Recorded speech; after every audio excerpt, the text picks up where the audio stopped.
참 살기 좋은 세상입니다. 참 살기 좋은 세상인데 제가 이 시기를 두고서 위기라고 얘기를 하면 여러분 가운데 몇 사람이나 저와 같은 동감을 표시할까? 믿음의 성도 여러분, 세 가지 정도 각도에서 위기를 우리가 생각을 해볼 수도 있겠는데, 먼저 첫째는 언어의 부도 현상입니다. 정말 말다운 말을 찾아 듣기가 어렵습니다. 우리의 머릿속에 어떤 말을 하리라고 생각하고 말을 떠올려 보게 되면 그 말 가운데 희망적이고 사랑이 있고 그리고 진실한 말이 얼마만큼 머릿속에 떠올라 오는가 하루를 지나가면서 한번 점검해 보시기를 바랍니다. 많은 사람들의 말이 폭력성을 가지게 됐습니다. 어린 아이들은 말을 하게 될 때 욕설부터 하지 아니하면 말을 못하는 아이들이 있습니다. 욕설이 거반 들어가면서 폭력성이 있게 됩니다. 왜 이런 현상이 일어나는 겁니까? 사랑이 없기 때문입니다. 사랑이 부도가 나서 말하면은 그런 말밖에 나갈 말이 없어서 그런 거지요. 오늘날 많은 사람들은 좌절하고 절망적인 소리를 잘 합니다. 가만히 잘 되어가는 세상에 대해서 망할 세상이라고 얘기하는 사람들이 참으로 많습니다. 희망이 없다고 말합니다. 그래요. 희망이 없기 때문에 절망적인 소리를 자꾸 하는 것이겠죠. 절망의 말이라고 하는 것은 전념성이 굉장히 강합니다. 전념의 말이 어느 한 사람의 입에서 나와서 그걸로 끝나면 좋겠는데 전념성이 있기 때문에 자꾸만 퍼져나가는 겁니다. 그리고 이 말은 감당하기가 어려워져 버리게 됩니다. 비관적인 말, 부정적인 말, 많은 사람들이 그런 곳에 귀를 기울이고 있습니다. 혹시 그런 소리가 들려오지 않는가? 그래서는 그런 부정적인 소리를 다 취합을 해서 그 가운데 폭력적인 것이 생겨나게 되기도 하는 겁니다. 오늘날 많은 사람들의 입술 속에는 거짓말이 난무하고 있습니다. 우리 하나님은 진리라고 말씀하셨습니다. 그리고 우리 모두에게 진리를 가르쳐 주셨습니다. 진리 안에 있을 때 행복할 수가 있거든요. 그런데 많은 사람들의 말 속에는 진리가 사라져 버렸습니다. 이렇게 부도난 언어의 현상, 많은 사람들의 폭력성, 그리고 절망적인 언어, 거짓말 언어, 이 모든 것들이 어디서 생겨나는 것일까요? 믿음이 없는 데서부터 비롯되는 겁니다. 믿음의 성도 여러분, 우리가 서로 신뢰하고 믿음이 있게 되면 우리의 나누는 모든 대화가 사랑의 대화가 될 수밖에 없고, 우리가 서로 믿어준다 그러면 거기에는 소망이 생길 수가 있을 것입니다. 그리고 동시에 거기에 참된 진실함이 있을 수가 있는 것이거든요. 믿음이 없기 때문에, 신뢰가 없기 때문에, 그것이 땅에 떨어졌기 때문에 나타나는 현상이라 그렇게 볼 수가 있습니다. 우리 예수님께서 이 땅에 오셔서 이런 모든 면의 부정적인 면을 제거하기 위해서 많은 노력을 하셨습니다. 우리 예수님께서 하신 여러 가지 사역을 크게 대별해 보게 되면 네 가지 정도로 나누어 볼 수가 있습니다. 먼저는 선포하신 거예요. 캐리그마, 선포하는 거예요. 그 다음에 하나님의 말씀의 선포를 듣고 모여온 모든 사람들에게 하나님의 나라를 가르치신 일이 있습니다. 이것이 교육시킨 겁니다. 디다케입니다. 그리고 예수님께서는 불치의 병을 앓거나 또 어려움을 당하는 사람들을 만나서 그들을 봉사해 주었습니다. 봉사 내지는 치유를 말하는 디아코니아가 있습니다. 그리고 그들과 함께 교제를 나눈 코이노니아, 이 네 가지는 예수님의 행하신 큰 사역이라고 볼 수가 있습니다. 오늘 이 본문의 말씀 가운데는 예수님께서 치유의 은사를 베푸셨고 죽은 야이로의 딸을 살려내는 기적의 역사를 통해서 우리에게 중요한 것을 몇 가지 교훈해 주시고 계시기 때문에 오늘 이 본문의 말씀을 통해서 기적에로의 초대라는 제목으로 여러분들에게 하나님의 말씀을 선포해 드리려고 합니다.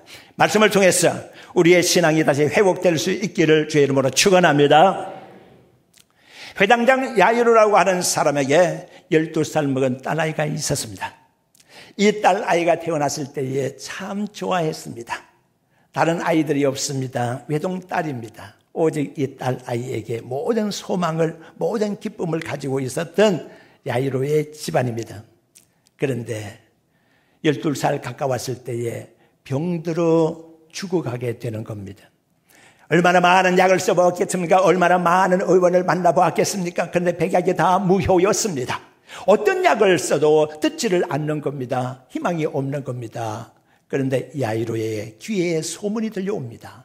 예수라는 선생이 계신데 그분은 큰 능력이 있어서 어떤 병든 사람이라도 고쳐진다라고 하는 그런 소리가 들려온 겁니다. 야이로가 그 말을 듣자마자 예수님께로 찾아갑니다.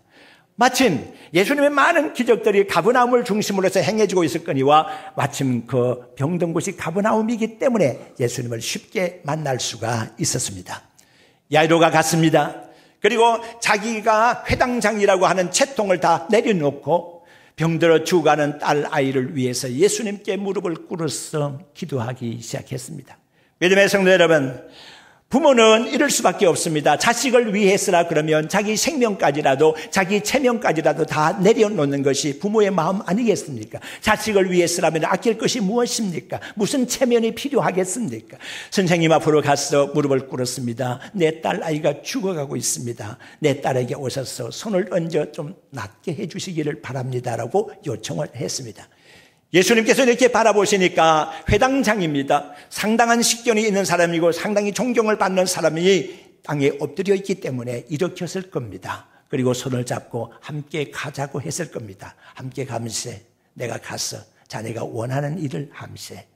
그렇게 해서 길을 가게 되는데 용하게 어떤 여자가 예수님의 뒤로 와서 예수님의 옷가에 손을 대는 겁니다. 이때 예수님께서 뒤를 돌아보시며 이렇게 말씀하십니다. 누가 내 옷에 손을 댔냐라고 질문을 던진 겁니다. 제자들이 어떻게 반응했는지 아십니까? 선생님, 이렇게 많은 사람들이 예수님의 주변에 밀치고 있고 옹이해 있는데 누가 내 옷에 손을 댔느냐고 물으십니까? 이 말의 뜻은 무엇입니까? 많은 사람들이 예수님의 옷에 손을 댔는데 한두 사람이 손댔겠습니까? 예수님 나도 손대고 이 사람도 손대고 다 손댔습니다 말입니다. 그런데 어떻게 내 옷에 손댄 사람을 찾으십니까? 이 많은 사람들이요. 그러나 예수님께서 말씀하십니다. 내 옷에 손댄 자가 있느니라. 믿음의 성도 여러분, 아무리 많은 사람들이 예수님께로 와서 손을 댔다고 하더라도 믿음으로 손댄 사람은 오직 한 사람밖에 없었습니다. 이것이 문제입니다. 마태복음 9장 21절의 말씀 보게 되면 이 여인은 내가 예수님의 옷가에 손만 대도 내 병이 낫겠다는 믿음을 가지고 있는 여인이었습니다. 이 여인이 앓고 있는 병은 어떤 병이었습니까? 혈루증이라고 그랬습니다. 12해 동안을 혈루증을 앓는 것이었는데 아래로 하혈하는 부인병이었습니다. 그렇기 때문에 불쾌한 냄새가 났었고 그 일로 말미암아서 사람들이 모인 곳에서는 갈 수가 없고 그리고 특히 종교적인 집회에는 전혀 갈 수가 없었을 뿐 아니라 어떤 남자도 가까이 할 수가 없는 아주 불쾌감을 가지고 있고 불쾌감을 전할 수밖에 없는 그런 버림받은 여인이었다고 볼 수가 있습니다. 모든 사람들이 이 여인에게서 얼굴을 찡그리고 피해갈 수밖에 없는 그런 여인이었는데 이 여인이 감히 아마 얼굴을 감싸고 예수님께로 가까이 왔을지 모릅니다. 주변에서 만약에 이 여인을 알아보는 사람이 있으면 이 여인을 밀쳐냈을 거라는 생각을 가지기 때문에 그렇습니다. 이 여인은 몰래 예수님께로 변장해 와서 예수님의 옷가게에 손을 만졌습니다. 믿음으로 만졌더니 그 여인의 몸에 있는 혈루의 근원이 곧 떠나버리게 되고 고침을 받게 된 겁니다. 너무너무 감격한 일이었습니다. 그리고 그것을 가만히 숨기고 싶었습니다. 그런데 예수님이 주변을 돌아보시면서 누가 내 옷에 손을 댔느냐고 물으십니다. 그것은 예수님의 몸에서 능력이 나갔기 때문에 그런 것이었습니다. 여인은 숨길 수가 없었습니다. 자기의 모든 것을 고백하게 됩니다. 예수님께서 그 여인의 모습을 보시고 크게 믿음을 칭찬하셨습니다. 여인이여, 내 믿음이 크도다. 내 믿음대로 될지어다. 그 시로 그 여인은 온전하게 됐습니다. 너무나 감격스러운 현상이 일어났습니다. 그런데 이 모든 사건 속에서 애가 타는 사람이 있습니다. 바로 야이로입니다. 지금 자기 딸에게로 죽어가는 딸에게로 예수님 빨리 가야 되는데 속히 얼른 빨리 가서 죽어가는 딸 위에 손을 얹고 딸을 살려내야 되는데 만약에 시간 늦게 지연이 돼서 내 딸이 죽으면 어떡하나? 죽으면 상황이 끝나는 거 아니야? 얼른 빨리 갑시다 하고서 예수님을 잡아 끄는데요, 저쪽에서 사람이 오네요. 사람이 오는데 설마 했던 보고가 됩니다. 선생님을 괴롭게 하지 마세요. 당신 딸 죽었습니다. 죽었으니까 끝난 거 아닙니까? 이제는 선생님 괴롭힐 일도 없습니다. 당신도 속히 내려올 필요가 없습니다. 오는 걸음으로 가만히 내려오셔서 이제 장례만 치르면 되는 겁니다라고 하는 겁니다. 믿음의 성도 여러분, 이런 현상이 일어난 이곳에 우리 예수님이 하시는 말씀은 두려워하지 말고 믿기만 하라, 이렇게 말씀하시고 그 사람과 함께 야이로와 함께 계속 집으로 들어가셨습니다.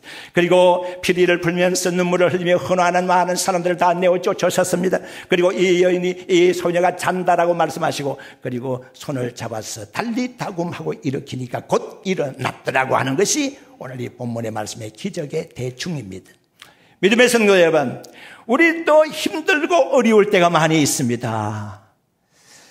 언제나 맑고 밝고 개인 날을 원하기는 하지만은 굳은 날이 얼마나 더 많습니까? 언제나 기쁨 속에 살기를 원하지만, 언제나 성공하면서 살기를 원하지만은 실패하는 일이 더 많고 고통스러운 일이 더 많습니다. 눈물 흘릴 일이 더 많단 말입니다. 건강 자랑할 수 있는 날보다도 육신의 질고로 인하여 신음소리 내는 시간이 더 많단 말입니다. 이런 삶 속에서 우리 예수님 우리의 삶 속에 들어오시면 어떤 변화가 일어나게 될까? 야이로의 딸은 12살 먹은 딸이었다고 했습니다. 그러니까 불과 12년 전에 태어난 이 아기가 태어났을 때에 동네 사람들이 다 즐겨했을 것이고, 어미가 얼마나 좋아했을 것이며 아빠가 얼마나 애지중지했겠습니까? 그러면서 이렇게 저렇게 키울 때에 그 아이를 통해서 기쁨과 감사가 얼마나 넘쳤겠습니까? 그런데 그것하고는 상관이 없습니다. 이 아이는 12살이라고 하는 시한부였습니다. 12년의 시한부 인생이었습니다. 아무도 몰랐습니다. 아이는 태어나서 살아가는 것이 아니라 죽어가는 아이였습니다. 너무나 고통스러운 일입니다. 그리고 이 아이가 태어났을 때쯤 한 여인은 혈류증 병이 생겨서 사람값을 못하는 현상의 병이 들고 말았습니다. 병이 깊어 12년이나 되었다고 했습니다. 얼마나 살아보려고 노력을 많이 했겠습니까? 고쳐보려고 얼마나 노력을 많이 했겠습니까? 그런데 12년 동안 백약이 무효였습니다. 그리고 이제는 주님으로부터 고침받지 못하면 이제는 모든 것 다 포기할 수밖에 없는 여인입니다. 한 소녀는 죽어가고 한 여인도 역시 병들어서 죽어가는 이 현장에 우리 예수님을 만났을 때에 죽은 여자가 살아나고 병든 여자가 다시 고침을 받는 역사가 나타나게 됐습니다. 이 역사가 의인 역사인가? 첫째 중요한 것은 살아있는 믿음이 기적을 초대한다는 사실을 믿으시기를 바랍니다. 우리 예수님께서 이 땅에 오셔서 많은 사람들의 믿음을 질타하신 적이 있고 많은 사람들의 믿음을 칭찬하신 적이 있습니다.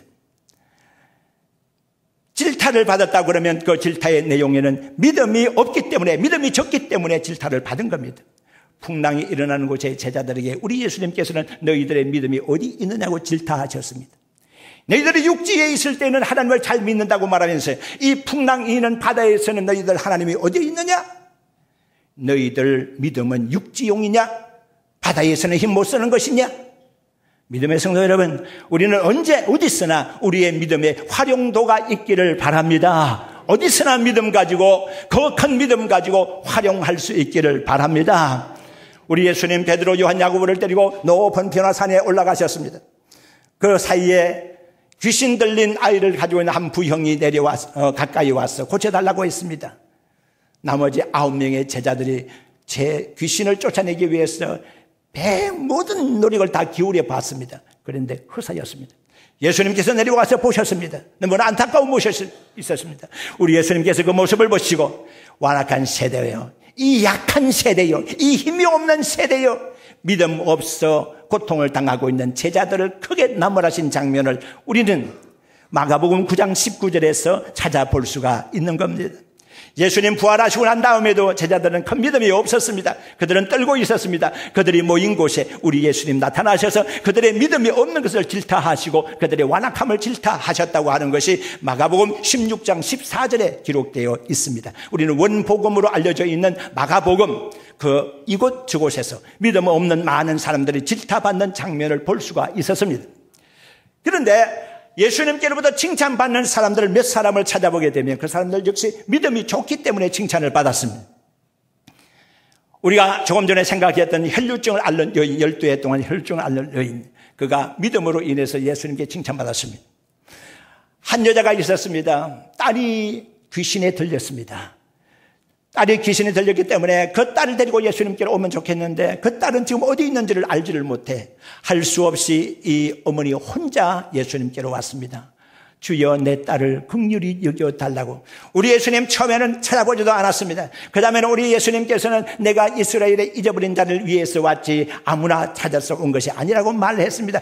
무시하고 멸시하고 그랬습니다. 그리고 나중에는 상위에 있는 떡을 취해서 개에게 주는 것이 합당치 않다라고 말하면서 개 취급까지 했습니다.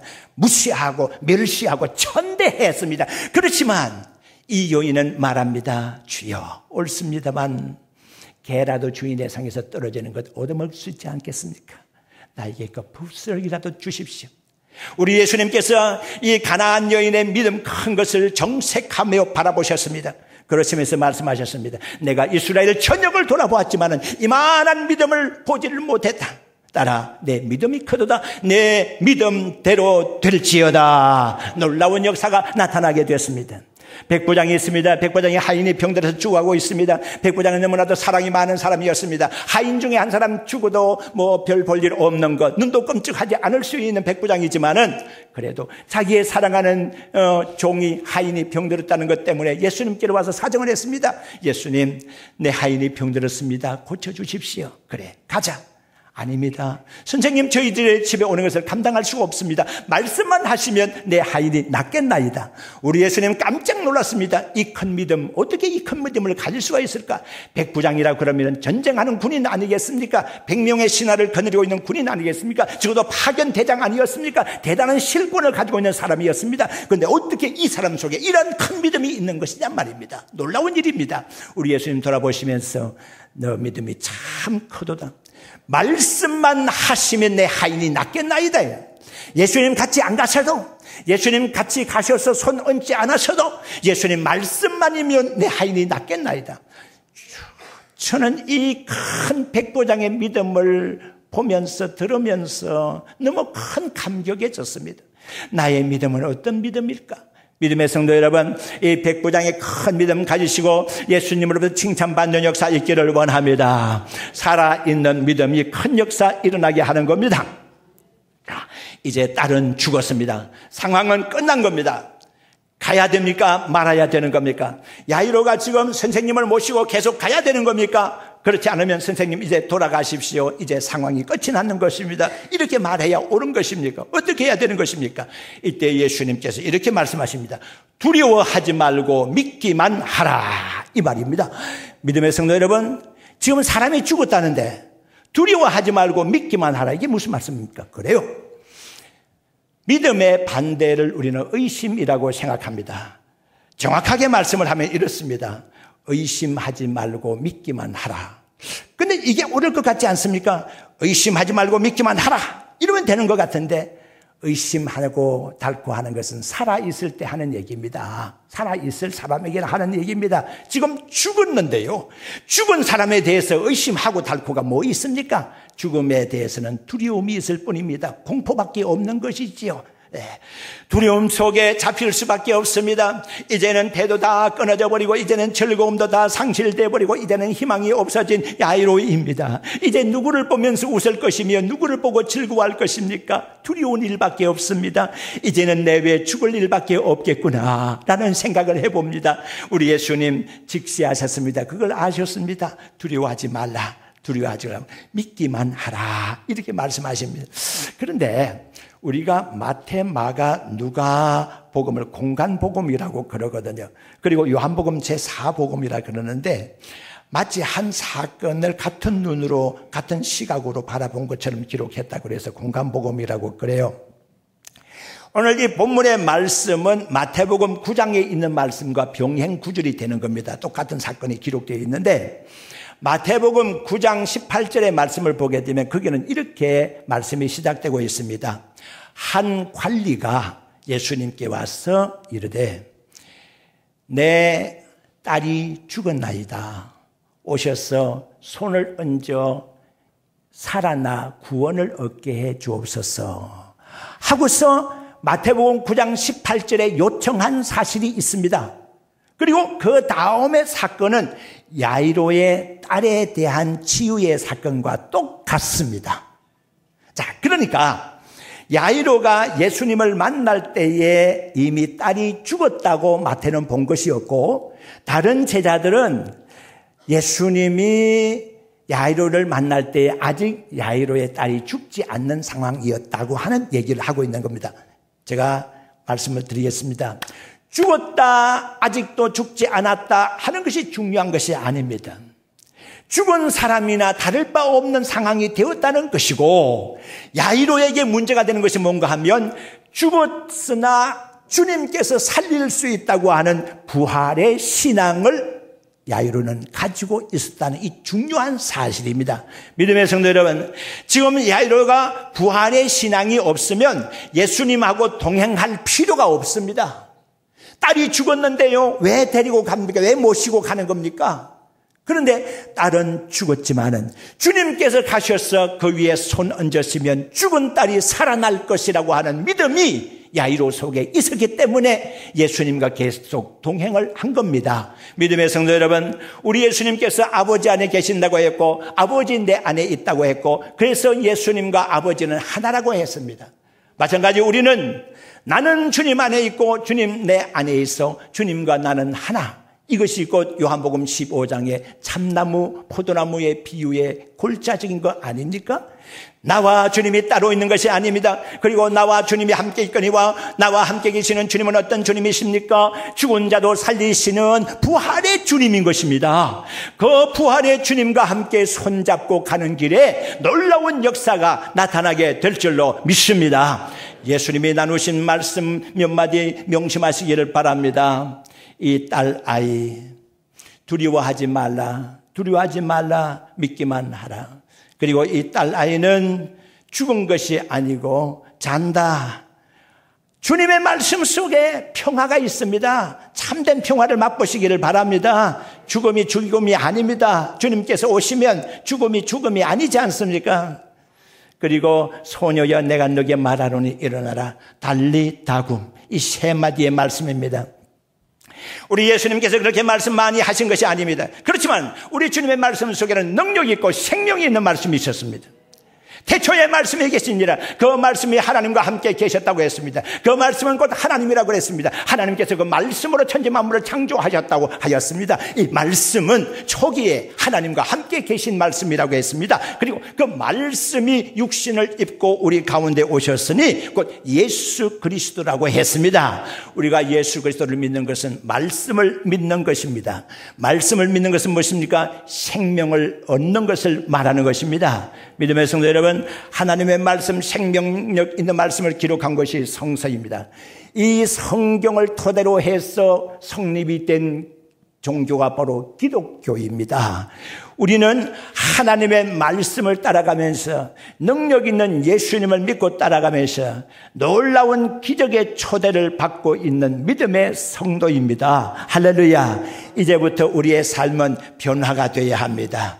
이제까지는 힘이 없이 세상을 살아왔지만은 이제 주님께서 우리로 하여금 이렇게 말씀하십니다. 일어나라고 말입니다. 일어나라고 말입니다. 일어나서 모든 사태를 잘 바라보고 낙심하지 말고 힘있게 앞으로 향하여 개척하며 나가라고 말입니다. 믿음으로 승리하시기를 주의 이름으로 축원합니다.